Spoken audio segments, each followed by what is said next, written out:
Hey everybody, it's Christina Holloway here. Welcome back to my channel. Today, we're talking about handling major shifts in priorities at work that upend all your projects and deliverables. Whether it's a new boss, a shifting company strategy, or surprise changes to your role, that feeling of instability can really mess with your confidence. How are you supposed to measure success now? How do you handle it? And how do you pivot without losing momentum? So this video is coming from a situation with a few of my clients who work at the same company in sales. They just finished their fiscal year end and it was a strong year, which beat revenue estimates. This was a big year and they deserve plenty of celebrating. But starting the first week in the new fiscal year, they all learned that teams would be rearranged. They'd be getting new priorities. Some would be moved under new VPs and some would get different client assignments. That's a lot of change to handle all at once. And while they're all celebrating a great year end numbers, they're also wondering, why did some of my team and some of my clients get taken away? What does that mean? So, a version of this could happen to you. One day you're focused on a big project, and the next, leadership announces a brand new strategy that changes everything. Your priorities shift, your workload doubles, and no one seems to know what's going on. If you're feeling overwhelmed by constant change at work, well, you're not alone.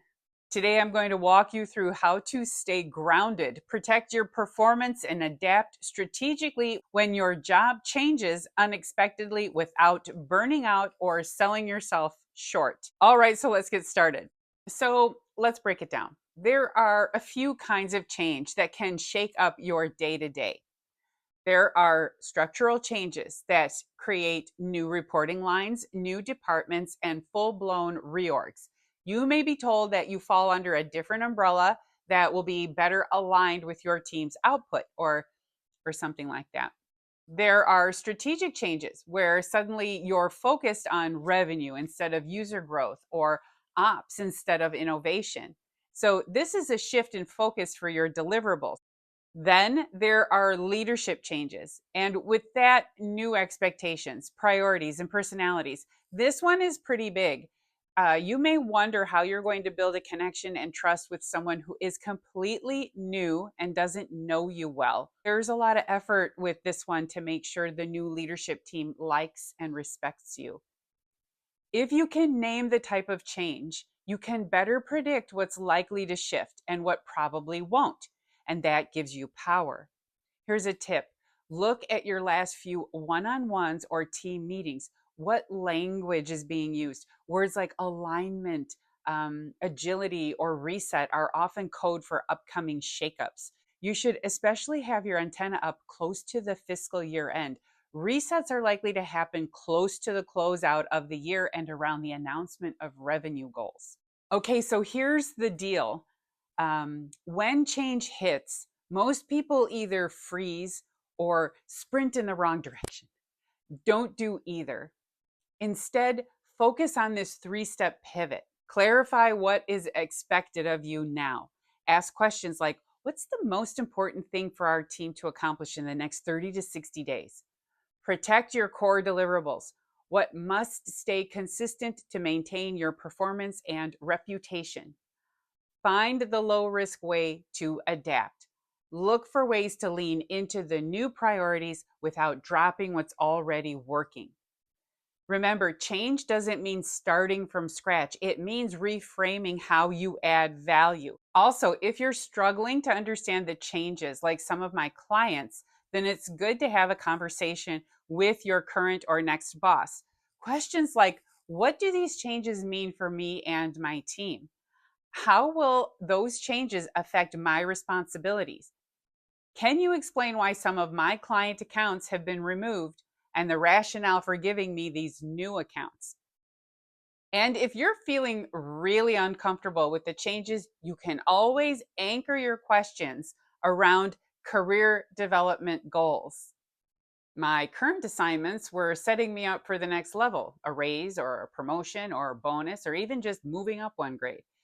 Can you help me redefine what success will look like with these new assignments? Because I don't want to lose momentum. Now, one of the biggest risks you may face during change is getting left behind. That's what one of my clients is worried about. She had big client accounts and they were all removed while she had smaller ones assigned to her. She was very clear that this did not look good for her. So we discussed a way for her to get in front of her supervisor to express her concerns. She wasn't necessarily paranoid, but this is the impact of intentional communication. Bringing it up and framing it as concerning while asking how this will be resolved. It's powerful. This is when people who adapt visibly, even if it's imperfect, stand out. Those who wait quietly for clarity often lose ground, which is why we took action to get ahead of it. Schedule time with your manager to get aligned. This is important.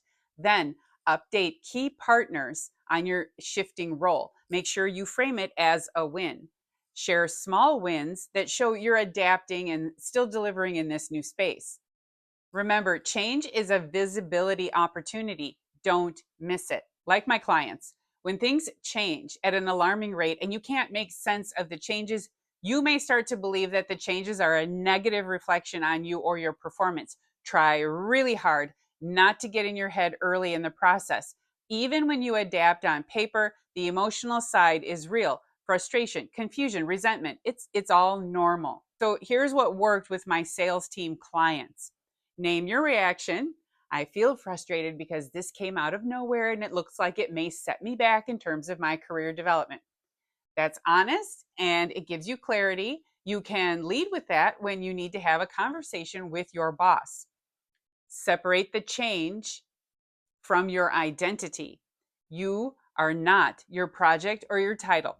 You do want to listen if the changes position you for a niche role instead of a broad one. That's what happened with my client who received new client accounts. She was still being positioned for success, but her boss gave her a niche market, one that was very familiar to her and would set her up for success. At first, she thought she was being minimized.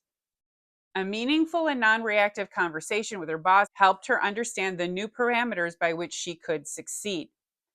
Channel your energy into action. Pick one thing each week that moves you forward under the new plan. Stay consistent with your career development plan. If you have a goal of being in more strategic meetings, make sure you're still attending those meetings and contributing to strategy from this new perspective. Your contributions matter. The game may have changed, but you're still on the board. Remember that. All right, so that's it for my video on how to handle major changes and shakeups at work. If you've ever been through a major change at work and figured out how to navigate it, feel free to share it in the comments below. I would love to hear about it.